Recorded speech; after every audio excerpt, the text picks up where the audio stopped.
E o que são dados pessoais? Dado pessoal, gente, é toda e qualquer informação que identifique ou possa identificar uma pessoa natural. Pessoa natural é pessoa física, como eu, como você. Meus cachorros não são pessoas naturais, então eles não estão dentro da LGPD. Pessoa jurídica, CNPJ, os dados da pessoa jurídica, eles não são dados pessoais, porque eles são dados de pessoa jurídica, não é de uma pessoa natural.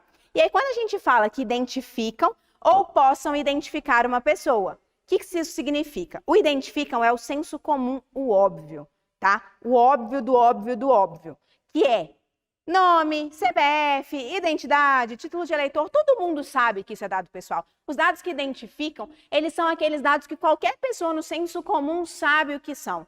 Agora, os que possam identificar, aí que o bicho pega. O que posso identificar, eu quero que vocês pensem num quebra-cabeça, que é o que chama da teoria do quebra-cabeça.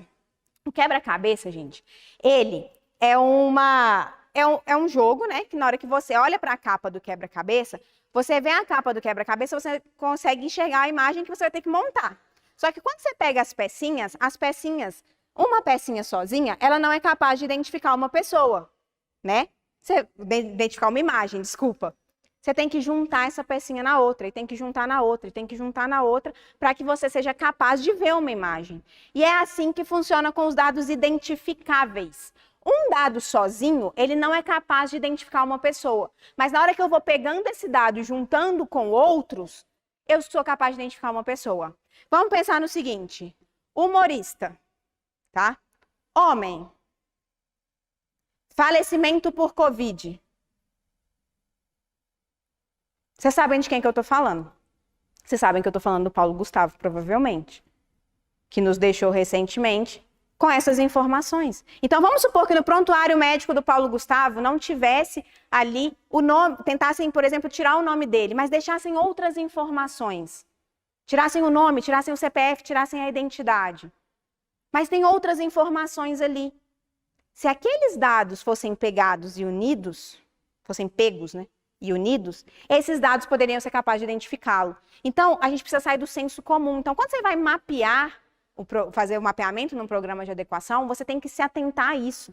Às vezes, a pessoa que você está entrevistando, ela não sabe que os dados são coisas que podem identificar. Às vezes, elas acham que dado pessoal é nome, CPF e identidade. Mas, talvez, a profissão, o gênero, a cor do cabelo, a placa do carro, o IP do computador, isso tudo pode ser considerado um dado pessoal. E dentro dos dados pessoais, eu tenho os dados pessoais comuns e os dados pessoais sensíveis. É como se fosse o seguinte, gente. Deixa eu desenhar aqui, que eu gosto de desenhar. Fica mais fácil de ver. Eu tenho aqui, ó.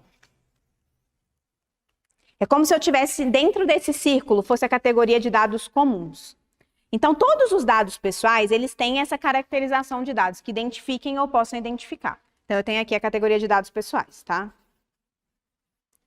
Dentro dessa categoria, eu teria aqui os comuns e aqui eu teria os sensíveis. E os sensíveis, eles não são uma categoria dentro de dados pessoais.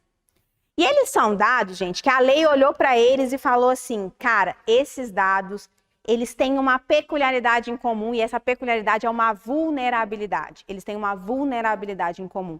E qual é essa vulnerabilidade em comum? Eles podem levar pessoas a situações de discriminação. Então, a lei olhou e falou assim, esses dados, dependendo da forma como eles forem tratados, eles podem levar uma pessoa a ser discriminada. Então, vamos dar uma atenção especial para esses dados? Vamos. Então, ele falou que dados sobre religião, dados sobre orientação política, filiação a partido político, orientação religiosa, etnia, raça, vida sexual, dados de saúde, dados genéticos e dados biométricos devem ter uma atenção especial. Então, quando você está mapeando os dados daquela empresa, você tem que conseguir identificar se é um dado comum ou se é um dado sensível, porque isso vai fazer diferença sobre o nível de risco existente no tratamento daquele dado e como eu posso tratar aquele dado. Isso vai interferir diretamente no tema de bases legais, que é um dos temas da aula de amanhã, que, como eu disse para vocês, é um dos temas mais importantes ligados ao LGPD.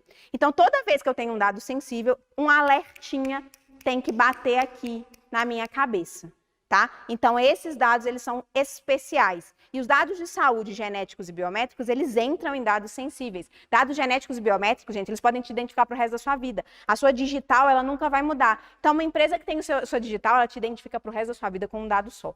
Então, esse dado, ele é um dado com um alto risco de vazamento, por exemplo. Então, a gente precisa ter essa atenção em saber diferenciar se um dado é comum ou se um dado é sensível. E na resolução do caso que a gente vai fazer na quinta-feira, que é a nossa aula mais importante, que a gente vai pegar tudo que a gente está aprendendo aqui e colocar num caso prático ao vivo, porque quem sabe faz ao vivo, eu vou mostrar para vocês na prática a diferenciação de um dado comum para um dado sensível. Como que você, na hora que você está mapeando ali, você vai falar, esse dado é sensível, esse dado é comum.